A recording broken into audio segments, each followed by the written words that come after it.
Welcome back to Music Teacher Reacts, where the spacebar may or may not play a significant part in this video because I am doing something different, which is an album review, recap, whatever you want to call it, of Mansion by NF. As you know, I finished listening to this album. I have so many things that I want to say and share about it. Firstly, though, it is important to let you know that everything that I am saying is my opinion, which I have formed from both listening to the lyrics and the songs more times than one. I will be giving my 2 cents on some of the lyrics as well. Not that it's my specialty, but dare I say that it will be a little bit of a critique sometimes, but respectfully, of course. And I've done a little bit of research too. Finally, as well, I will be finishing off with my top 5 favorite songs from the Mansion album. So stay tuned for that. If you have come to this video and not seen any of my other NF videos, I really encourage you to check them out first, because this is going to be quite a different pace. This is my opinions, my thoughts of things which I have already heard. And it's going to be a lot of talking. And it's hopefully going to be valuable for you if you're watching.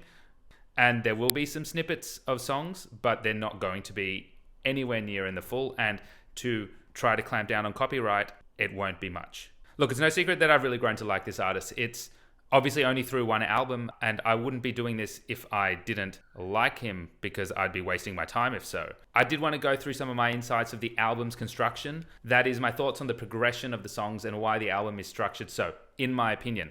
In doing that as well, I will be doing some more detailed analyses on some of the songs, and some of them I'll brush over. I will be referencing the lyrical content behind it, the meaning, and of course some of the musical aspects as well. There are some times that I will be going into a little bit of music theory, so I will make it as coherent as possible so people of all different abilities can try to understand it. Sorry in advance if I don't.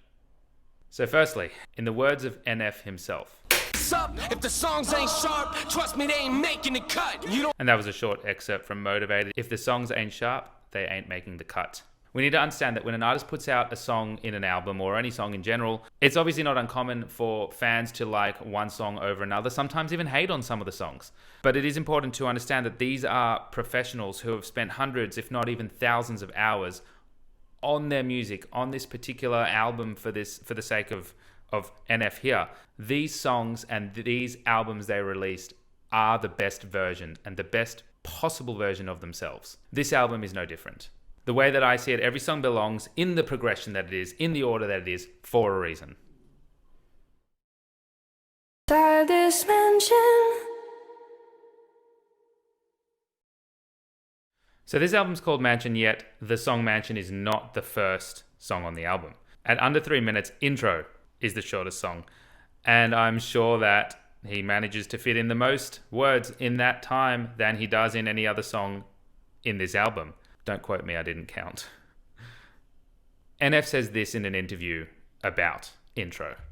And yeah, the title to some people might suck, but I think it's like a raw, honest, like, hey, this is an intro, like, check it out. You know, this is who I am and what I'm doing right now. So, of course, it would make sense that this song comes before Mansion itself. And the way that he is able to fit in so much in such a short amount of time is through the use of very quick triplet rhythm patterns. So going that a little bit into music theory, and I talk about time signatures a bit, because without this sense of timing, you cannot have a sense of pulse, and the listener would lose the flow of the piece. Most popular songs are in 4/4 time, which is common. That means that there are 4 main beats in each bar, and you'll be able to feel where those pulses are. So an example, if I'm just going to count, would be 1, 2, 3, 4. 1, 2, 3, 4. This gives us a sense of timing, or sense of meter. What's happening here, though, in this piece of music is that each beat is being subdivided into 3. So within each beat, 1, 2, 3, 4, there are 3 equal rhythms. This is how it would sound if our beat is 1, 2, 3, 4, 1, 2, 3, 4. We'd have a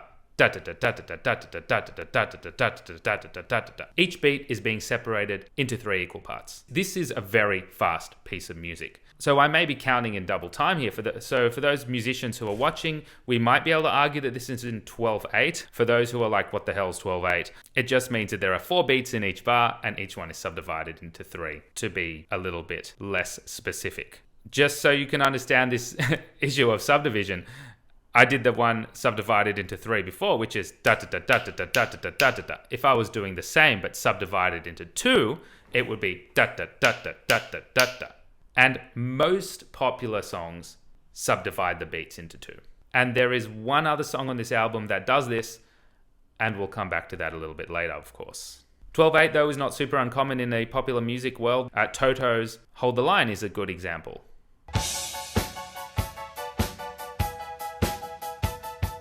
So in that example, the feeling of 3 is felt in the piano, whereas in this song, the feeling of 3 is maintained in the vocals.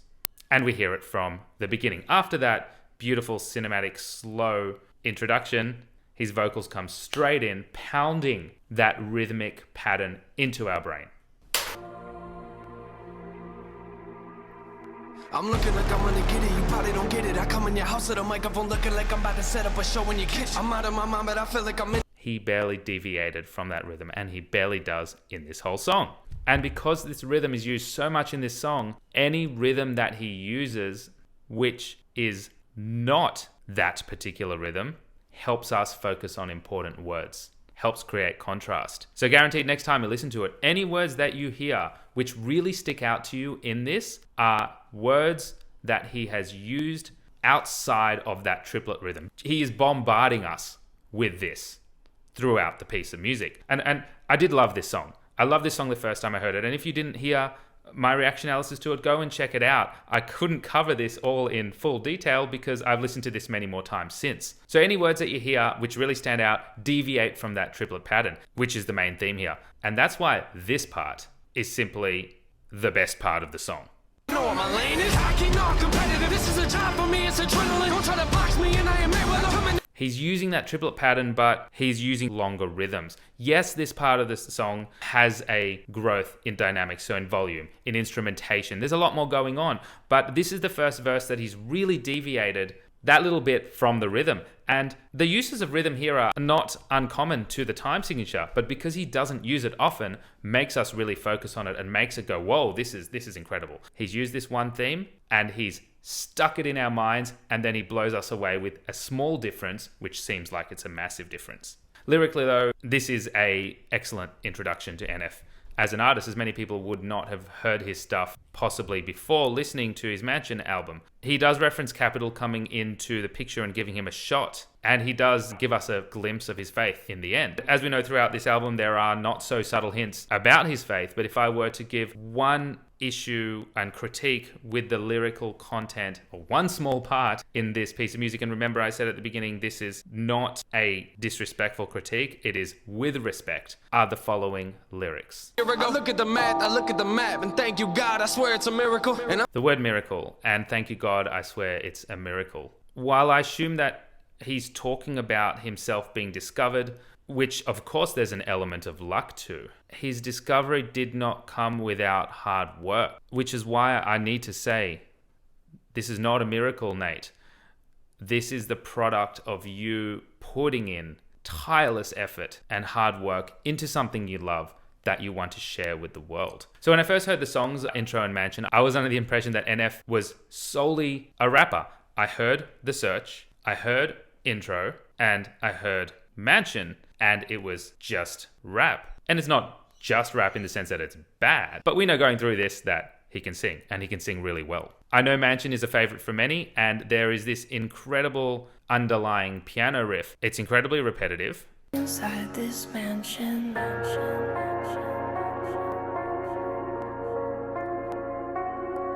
And while the use of the mansion as a lyric is a metaphor for his mind, I believe that the use of this repetitive riff, being a simple melody in minor tonality on the piano, which has been electronically altered, this, in my opinion, furthers the metaphor musically. This theme and this riff itself is synonymous with his mind. And the song itself features the artist Fleury, who's without a doubt got a beautiful vocal tone, but using her in the chorus at that point gave me the impression that Nate is a rapper, a great one, but solely a rapper. Of course, as I said, it didn't take long to realize that I was wrong. Really wrong. But it got me wondering, Nate has a really great singing voice. So why use a completely different voice part when he could have sung it himself? I do have an answer, and I will come back to it, so hold up for that. That being said, I see this album in itself as a journey and a look into his mind.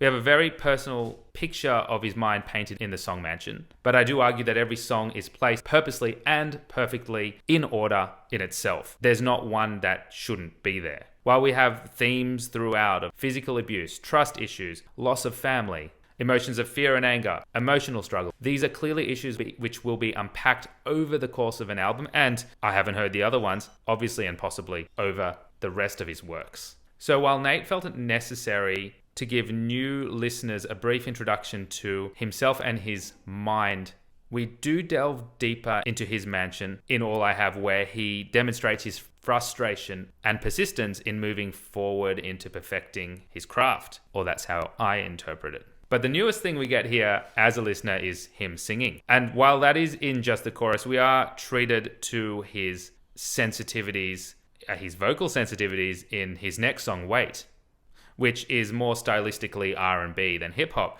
And the great thing about this album is that he is not covering one style. He is really venturing out, and we will see that as we keep moving forward. What I find interesting about Wait is the excessive use of repetition. And I'm not talking about just musical repetition here. In each song, NF is opening up different doors of his mansion. And I see this song as one which is very, very basic in its lyrical content with some metaphor. The verses themselves are full of repetition, as if he's calling out to someone. Where you going? Where you going? Why you leaving?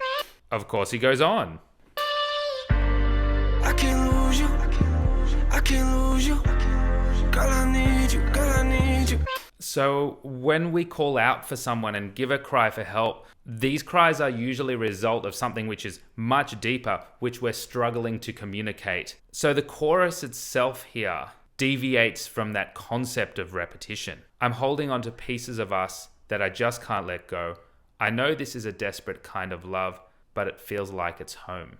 In my opinion, the difference between the chorus and the verses here are him communicating or trying to communicate with someone. The choruses are his thoughts and what he really feels. He's struggling. He demonstrates that in the chorus, and that struggle is manifested into him calling out, or solely only calling out to somebody.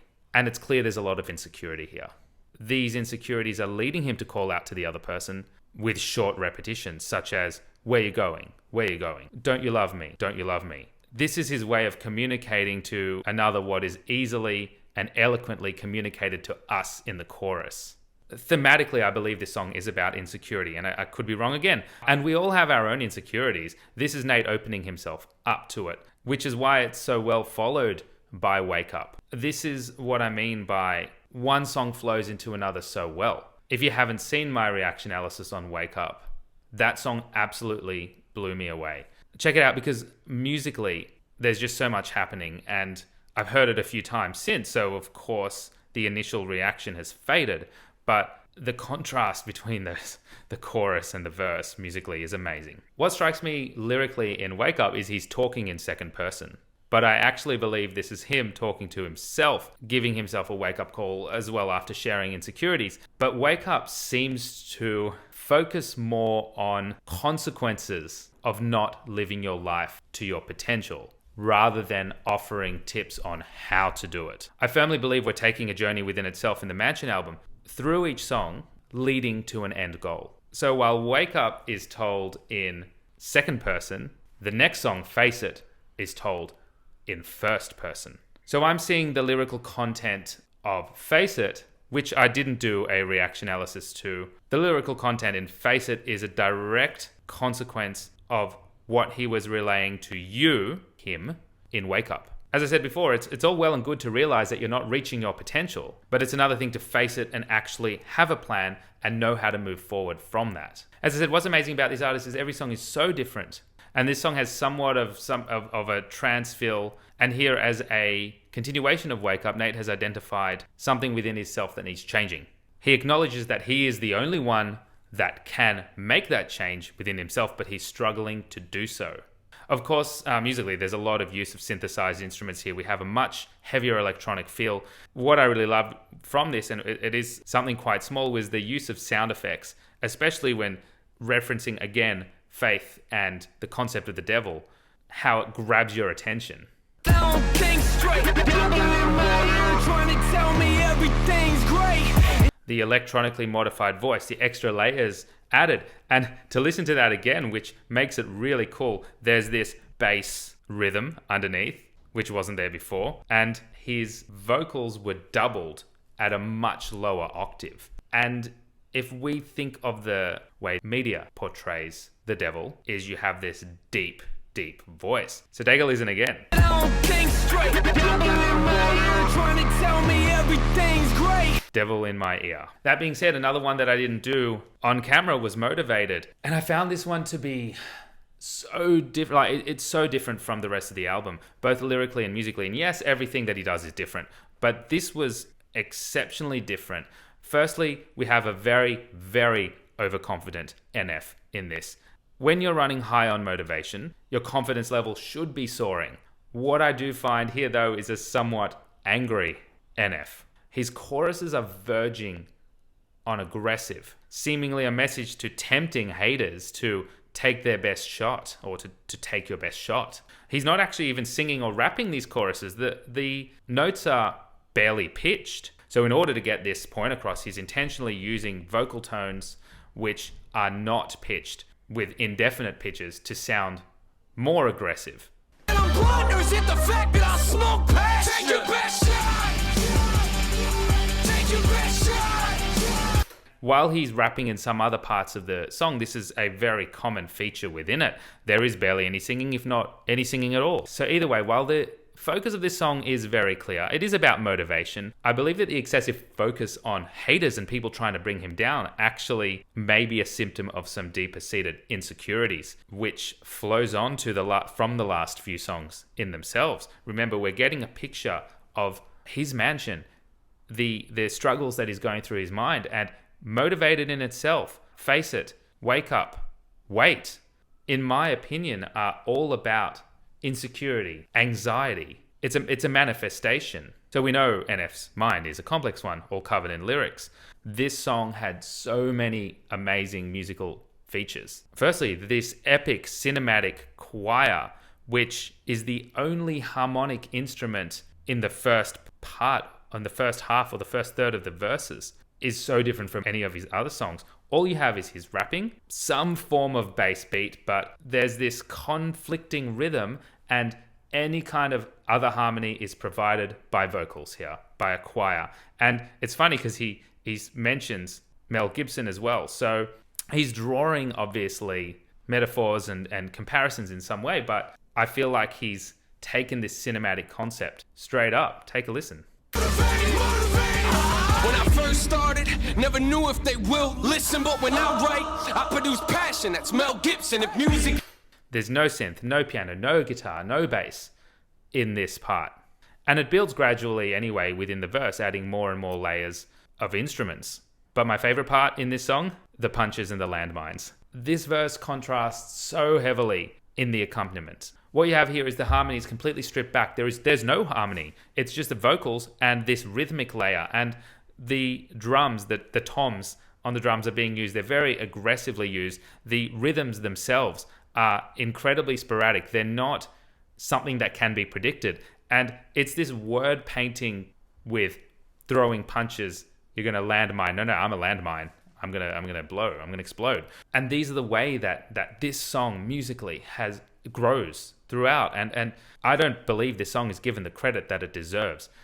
This is, in my opinion, a really strong, musically anyway, really strong song on the album. And if you're not sure, take a listen to it again, because it changes and it grows. especially that last verse, as I said, where the first two verses you had this more cinematic feel in terms of the harmony being vocal and gradually adding instruments, but now he's really showing what his insecurities are, and at the same time he's challenging people. Punches, landmines, shown in the instrumentation. Yo, when it comes to punches, you know I'm a landmine. No, I said I'm a landmine. Don't step on me. As I said, we've delved into, in my opinion, these insecurities. A focus here on haters, in my opinion, shows insecurity. The presence of haters are a sign of success. That's how it works. Nobody is going to hate on somebody who nobody knows. No one. So this excessive focus on challenging aggressively, while it's clear he's motivated. And at the very beginning of the song, he says motivation is doing what he loves. Great. But that's not fully what this song was about, because if it was, he wouldn't have gone into challenging people. In Notepad, we get that personification, his friend, his Notepad. So where that love comes from, how long he's been doing it. It was referenced a little bit at the beginning of Motivated, but it's expanded upon here.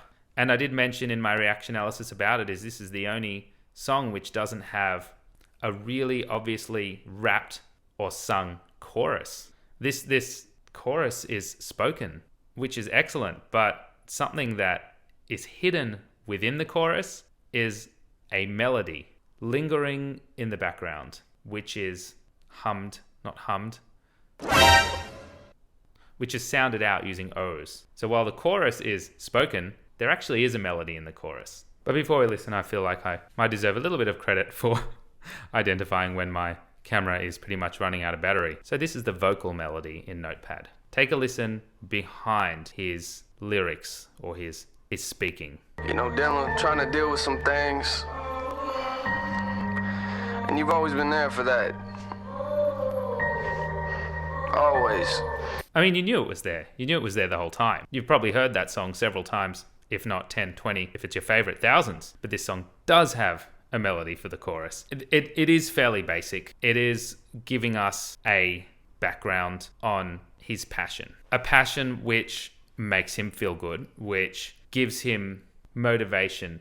When I say makes him feel good, we know that he's putting down thoughts and thoughts which are very personal to him and his life. But like a psychologist, you're unloading onto this Notepad or this other being as he's personified it. He's doing something great with it, turning it into something that he can give back to the world. And that makes you feel good. That encourages motivation. And one of the other songs that I didn't do on camera was Turn the Music Up, which again is really different. It's got this party vibe behind it. So after Notepad, we realized that if you're doing something and you're doing something often and you're good at it, you're going to keep wanting to do it. And that is what motivation is. Being able to do things on your own, being able to be competent at it and having it relate to you in some way. Those are the three things needed for motivation. The ability to do it on your own or to be able to do it in general, and relatedness, having it relate to your life. And when you're motivated, it feels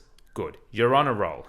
So you have this party vibe. It is almost like he's high in this. It really is. This is upbeat. And straight from the beginning, you can hear his allusions. And I'm not sure if he got paid by Red Bull to use their slogan. Red Bull in my hands, feels like I got wings. Lot of people in my face, but I can't hear a thing. It's like my head's up in the clouds. I see this song as a direct consequence of the ones that have come before. Insecurity, motivation, backstory to that motivation, Notepad, and the high that you can get from it. This has that party vibe. Usually when you have these kinds of songs with this trance feel, this heavy bass, this highly electronic feel, something that you can easily dance to in a club, usually it's about something so different, something more generic, whether that be partying, drugs, alcohol, sex. But this is not, and it's a lot deeper. But with every high comes a low.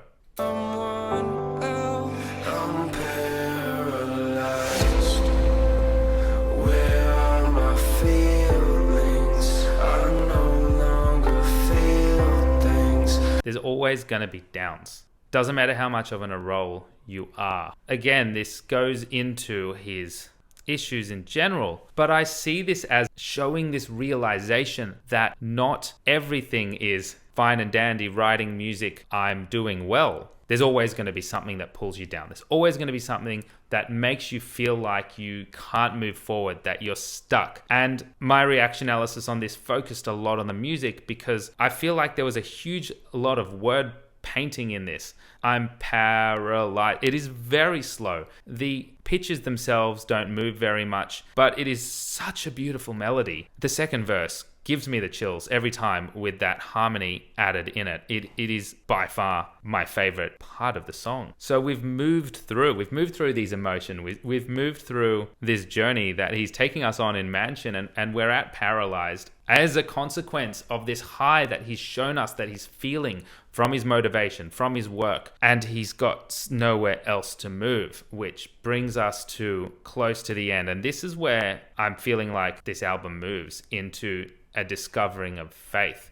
And I'll Keep On is the only other song where another artist is singing in the chorus. And I really spoke about my thoughts on that last time. The construction, the simple chord progression, the melody, the way that it replicates this worship music, but at the same time shows his trust issues, his vulnerabilities, again, his insecurities, and having to open himself up despite all of that. Which brings me to the last song, one of 3 songs on this album that features another vocalist. And I'm aware that Can You Hold Me is about faith and about trust and about being lifted up by your creator. But it's so relatable because it also doubles up as a love song, as putting your trust in somebody else. So it's so wisely done in picking another amazing female voice part for this. And I know she's a Christian vocalist. You have the meaning of the song, which is faith-based, and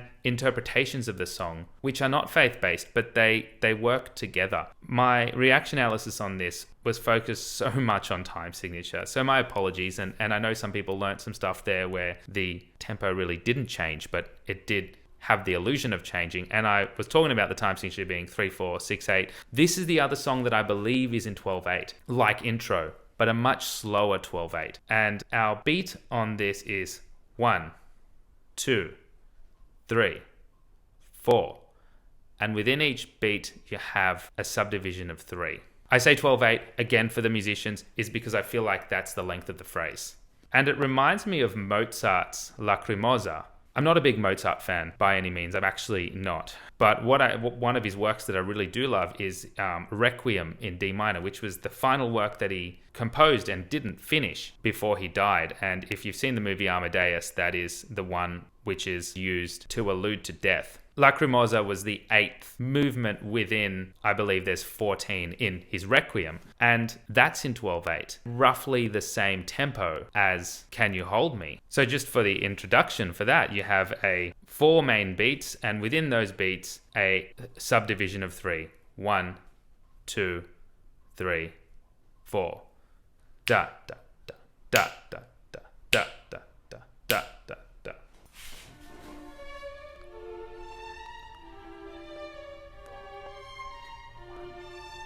2, 3, 4. And the rumor is that Mozart only composed the first 8 bars of that and then died and was finished off by another gentleman, a composer named Süssmayr. So if we apply that timing to Can You Hold Me? 2, 3, 4. 1, 2, 3, 4. Each beat is subdivided into 3, like Intro, but this is much slower. In my opinion, it is the perfect song to finish off this album. It's sensitive, it's got meaningful lyrics. The melody is absolutely gorgeous. The piano accompaniment is absolutely mesmerizing. And the use of that bass, where it feels like it gets faster, I feel like it encompasses everything that we've heard on this album, from the 12/8 time signature to the rapping, to the beautiful female vocals, to the piano accompaniment in Mansion, to the slow, sensitive melodies of Paralyzed and Wait, to the upbeat or seemingly upbeat tempo of Turn the Music Up, Face It, Motivated, to the faith-based themes of I'll Keep On. And this completes the album. So I did say at the beginning, why does he not sing in the chorus of Mansion? Yes, he doesn't sing in the chorus of I'll Keep On. I'll Keep On, I feel like you have brought in this other Christian artist, but I'm finding that the choruses of all of his songs except I'll Keep On are him relaying a message to us. It's coming directly from him. It's him speaking. It's NF's voice. It's his voice. He's rapping, he's singing. In Mansion, NF's rapping of the verses help us understand his thoughts. He's telling us them. So why couldn't he sing the chorus? He's perfectly capable. So why? It's because the chorus of Mansion is not spoken to us by Nate. It's spoken to us from inside his mind. Everyone has their own inner voice, and this is the way it's musically and thematically expressed. To distinguish between Nate reflecting in his mind and him translating that for us. Fleury's there for a contrast musically, but this is his inner voice. This is his mind. This is what he is hearing. He translates that for us in the verses. Finally, I did say I'd go through my top 5 favorite songs on this album, and there were so many to choose from. And when you see my number 1, you will realize the kind of music that I really, really connect to. So number 5, Wake Up. If you saw my reaction analysis, it blew me away. Number 4, Intro. Number 3, Mansion. Number 2, Paralyzed. And number 1, for the reasons that I said in this video and more, Can You Hold Me? These ballads really speak to us, the sensitivities of the melodies. But within that top 5, they're all amazing for their own reasons, and the rest of the songs are amazing for their own reasons. But thank you for watching. Please feel free to comment below your thoughts on what I had to say, and also please tell me your top 5 too. I'd love to see the different kinds of opinions out there. I'll be starting up therapy session. Until next time.